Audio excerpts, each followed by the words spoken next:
Y'all excuse me, I'm just checking my power real quick. Good evening, America and National Security Enforcement Agency. Yesterday, an email was sent out to talk about the topics of arrest. So now I'm going to actually try to vocally explain it, okay? Now, in most states, and I'm not going to call out article numbers because you have the material, it's there for you to read and for you to know those article numbers so that you understand your job, okay? Most states have what they call a citizen's arrest, okay? And the only way that a person, any person, including a police officer, can make a direct physical, actual arrest. And we're going to talk about the difference between constructive arrest and an actual arrest. Okay? An actual arrest is when you have to physically apprehend someone. Sometimes it takes physical action. Sometimes you get into a tussle when they resist. But you actually physically arrest them and detain them and place handcuffs on them until police can arrive. A constructive arrest is an arrest where you actually talk the individual into not running or running with the merchandise, and you talk them into going to the back, and you get the merchandise back, and then you send them away. You get their information and a photo, and then you send them away. That's a constructive arrest. Okay? Now to talk about the ability to arrest. Okay? To go back to that. Now, the ability to arrest is granted to us by our federal government. Okay? And some states vary. They say can, can't, yada yada, because they don't want a lot of interference. But in most cases, that crime has to be committed with your immediate view. Okay? No one can walk up to you and tell you so-and-so took something and then you stop them. That's wrong. You cannot do that. You have to see it yourself. Or unless another officer or a loss prevention manager has also followed that person and they have confirmation for you to stop that person because they actually have the merchandise under surveillance. Okay? You've been giving a audio about the 5 elements. Okay? And you need to write those down. That was me and another security company manager comparing our versions. I gave him my version. I liked his better. So I adopted it. And I told him I would do that. Because that's what we're here to do. Keep doing it better and better and better. As we learn from others, we assimilate. Resistance is futile.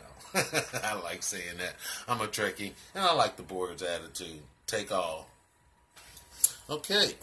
So, anyhow, back to our topic. You have to see the product in view, and it has to be immediately there. Only then, and only then, once they break the threshold of the door, is when the crime is committed, and that's called the point of sale. When they go past the point of sale, which is the last step of your 5 elements. If they don't ever exit the door, the only thing you can do at that point is just keep an eye on them and an eye on the product and keep them under surveillance. Now, let's talk about clients.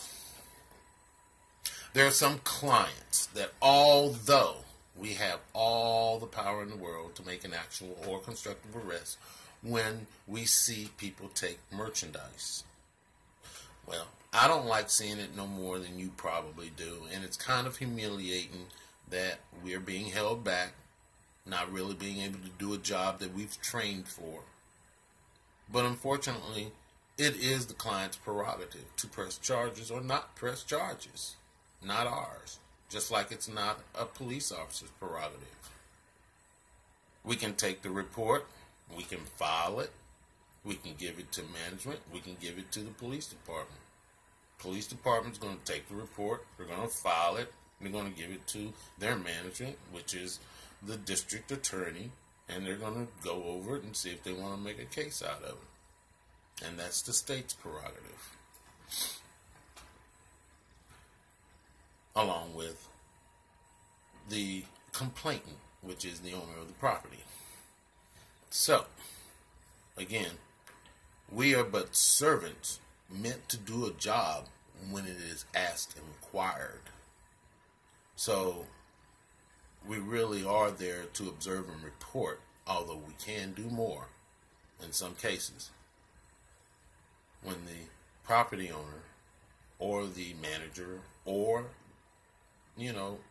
whoever is actually in charge of that situation gives us the authority to make arrest. Okay? No arrest should be made without proper protocol. To make that arrest is a false arrest. Once you falsely arrest someone, then you are liable for a lawsuit. And predominantly, I think having that person placed in jail, depending on how many days he's there, I can tell you it's $6,500 a day. And that, my friend, will not come out of the NSEA's pay. That might come out of yours. Okay, although we have insurance, we're going to cover the deal. I'm sorry. NSEA will sue you to get the money back for your negligence. And that's because you didn't read or study this material. So I would suggest that you read and study every single material, because we as a professional company plan to give professional security services, and our officers, we demand that they be trained and smart. As we said, coming into work here, you need to study your law and pick a science to be proficient at. We need you smart for the other jobs that we are actually bidding for. That's what we need you to do. To focus on that. On all else, above everything else, educate yourself. And then you'll be ready for management. Follow the instructions, and we will make sure that you become a National Security Enforcement Agency officer and also become a leader in this industry. Admiral McGoy out. I hope you enjoyed the teaching.